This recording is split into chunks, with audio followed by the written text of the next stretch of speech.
Salut à toutes et à tous, c'est Seawed et aujourd'hui on se retrouve pour notre dernier des 4 starter decks, les tout premiers decks du coup du One Piece Card Game, à savoir le Animal Kingdom Spirit, qui du coup est à l'effigie de Kaido. Écoutez, ne perdons pas plus de temps, j'aime toujours, comme d'habitude, la bande sur le côté des decks, c'est vraiment trop stylé. En vrai, le délire des decks giga grands, j'aime beaucoup en fait. Ready to play 50 card game, enfin card deck pardon, donc un deck de 50 cartes, un leader, 10 cartes donne et un play sheet. Vous avez la liste sous les yeux des cartes que contiendra le deck.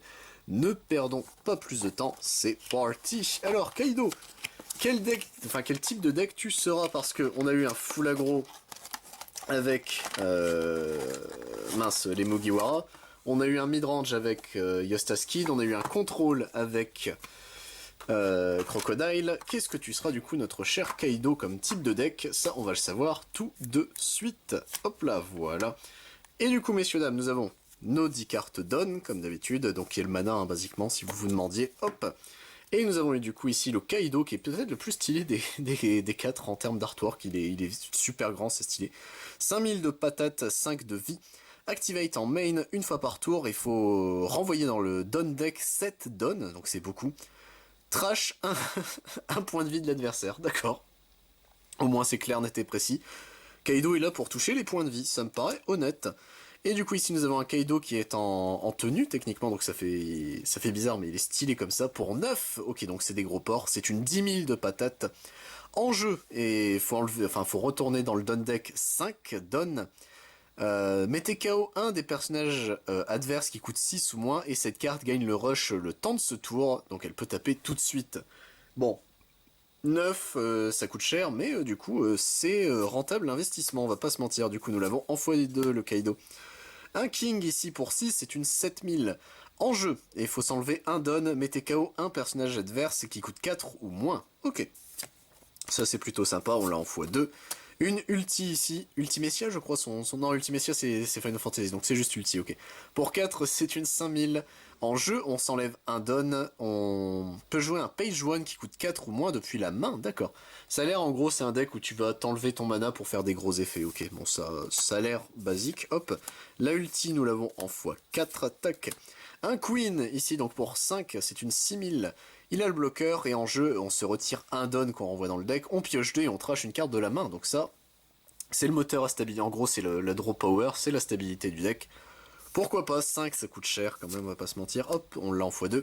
Un Sasaki ici, du coup, pour 3, c'est une 4000. En jeu, on se retire un don, on pioche une carte. Bon, lui, c'est déjà un peu mieux, dans l'idée. Sachant qu'on n'est pas obligé de se retirer les dons à chaque fois, mais du coup, nous l'avons en x4, le Sasaki. Shiphead ici, du coup, que nous avons pour 2, une 4000, c'est un vanilla. Bon, bah écoutez, ça se prend.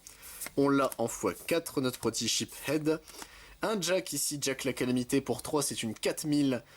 En jeu, vous pouvez trash une carte de votre main, ajouter une carte don depuis votre deck et mettez-la en actif. C'est bien. Attends, lui il est vraiment bien pour le coup, du coup, avec la stratégie du deck. Ok, donc lui, Jack on note, c'est très bien.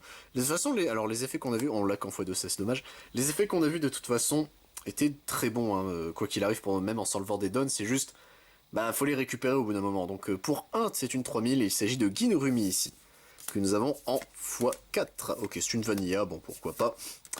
Pour 3, Ouzou, du coup, qui est une 3000 en jeu. On s'enlève un don, vous pouvez... KO, mettez KO un personnage adverse qui coûte 3 ou moins, et en trigger vous pouvez jouer cette carte, donc lui c'est ok, tu le joues gratos, vous est bien, nous l'avons x2. Ici nous avons une Black Maria qui est en train de refaire son rouge à lèvres, elle est très stylée. Pour 2 c'est une 2000, elle a le bloqueur, bon, simple, basique, pourquoi pas, hop. La Black Maria du coup que nous avons en x4, hop. Nous avons un page 1 ici, donc utile invoqué depuis la main, donc pourquoi pas. Pour 4 c'est une 6000, donc un page 1, pourquoi pas. C'est un basique vanilla à 6000 de patates, qu'on a en x4, ça marche. Un Dice Drake ici, donc pour 3 c'est un 5000, pas d'effet particulier, ok, pourquoi pas. Pourquoi pas, hop, tac, donc on l'a en x4, notre Dice Drake. Lead Performer Disaster ici, donc pour 4. En main, vous piochez une carte, puis vous ajoutez une carte don de votre deck et vous la mettez en actif, ça c'est bien. Et trigger, vous activez le main effet de cette carte, c'est très bien, ça c'est une très bonne carte. 4, bon, ça coûte cher, mais techniquement elle a son trigger effect, donc c'est bien. Pour 6, le Brachio Bomber ici, donc en main, vous mettez KO un personnage qui coûte 6 ou moins de chez l'adversaire, puis vous ajoutez un don de votre don deck et vous le mettez en actif, c'est très bien. Trigger, ajoutez un don depuis votre don deck et mettez-le en actif. Simple, efficace, 6 ça coûte cher mais son trigger est cool. En vrai c'est sympa, c'est de la gestion, c'est bien. Le Belast Beless ici donc pour un counter, on s'enlève un don. Votre leader ou votre personnage gagne 4000 de puissance pour tout ce combat.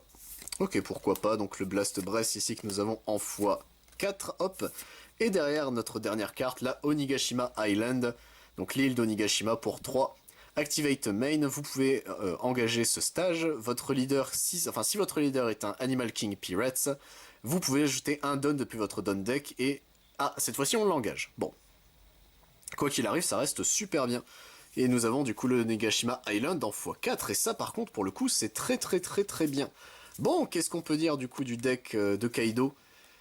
Il est vraiment cool. En vrai c'est... Alors, des 4 decks, je pensais pas que c'était celui qui m'intéresserait peut-être le plus. Pourquoi? Donc, en récapitulatif des 4 decks, le Luffy, enfin le Mugiwara, c'est un full aggro, classico.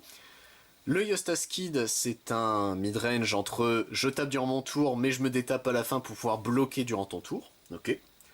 Le Crocodile, c'est un je te bounce tes cartes, donc je te les remonte dans la main pour gérer, éviter que tu me tues trop vite, donc je gère tes ressources sur le terrain. Mais j'ai que des bloqueurs, j'ai pas de réelle force de frappe, c'est un peu triste. Là, le Kaido, il y a des forces de frappe. Et c'est pas tu les bounces en main, donc en gros c'est que les ennemis ça va les coûter du mana mais ils vont revenir. Là tu les détruis. Le seul défaut que pour les tuer, basiquement, c'est tu vas perdre ton mana. Fallait voir en fait c'est combien de fois, enfin possiblement, tu vas récupérer ton mana, parce que par règle tu récupères toujours 2 mana au début de ton tour, sauf au premier tour t'en as qu'un. Mais il y a les cartes Onigashima Island qui pour le coup est vraiment super bien, qui est un stage en plus, donc là si on compte que les decks, il n'y a rien qui gère les stages, donc ça c'est plutôt cool.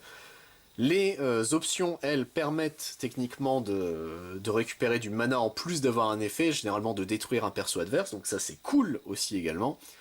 Et les effets que tu as en perdant du mana, c'est-à-dire les rases perso, etc., les kills créa, quoi, ils sont vraiment cool pour le coup. Et sachant que le Kaido, en plus, si jamais vraiment il a pas de ressources en mode bah tu le tapes, bon allez, enlève-toi un point de vie, il me fait pas chier. Non, pour le coup, c'est vraiment sympa. C'est peut-être celui qui me tenterait le plus des decks au final, le Kaido, alors que je pensais pas que c'est celui qui me ferait la plus belle impression. Je vais pas vous mentir, j'espérais beaucoup du Crocodile. Bon, bah, finalement, je partirai sur un empereur. Je passe de grand corsaire à empereur. Je suis Marshall Ditich. Mais du coup, messieurs, dames, c'est tout pour l'ouverture des decks, des 4 premiers decks des 4 premiers starter decks de One Piece Card Game. Évidemment, dès que c'est disponible, je vous offrirai d'autres produits sur One Piece, mais sachez également que sur la chaîne, je ne fais pas que ça, si ça vous intéresse. Je fais également du Bakugan, du Digimon, du Dragon Ball Super, du Final Fantasy, du Magic the Gathering, du Pokémon, du Yu-Gi-Oh! Et du Yu-Gi-Oh! Rush Duel. C'était Siwed. A plus tout le monde.